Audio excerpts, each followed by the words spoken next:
300 ফিটের মতো এরকম হাইওয়ের রাস্তায় যদি এইরকম এই অটো চলে, এটা তো খুবই দুঃখজনক ব্যাপার। হ্যাঁ ভাই, হ্যাঁ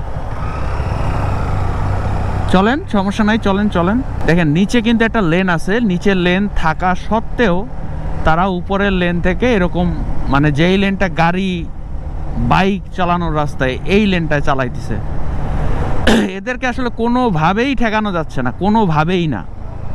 এটা আসলে আপনি আমি ঠেকাইতে পারবো না, এটা পুলিশ প্রশাসন আসলে খুব বেশি স্ট্রিক্ট হইতে হবে, আদারওয়াইজ এটা সম্ভবই না কোনোভাবে।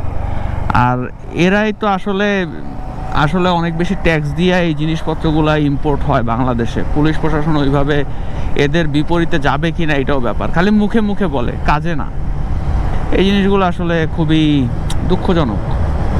রাস্তাঘাট এগুলোর এইসব জায়গায় যদি এই ধরনের কি বলে গাড়ি ঘোড়া যদি চলে, ও তো গাড়ির মধ্যেও পড়ে না, ঘোড়ার মধ্যেও পড়ে না, কিন্তু ওর আসলে সিট বেল্ট ব্যবস্থা রাখা উচিত।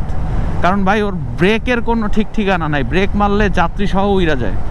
এই ক্ষেত্রে আসলে ওর ভাই এই জায়গাটা ঢুকছি মাত্রই ঠান্ডা লাগা শুরু হয়েছে।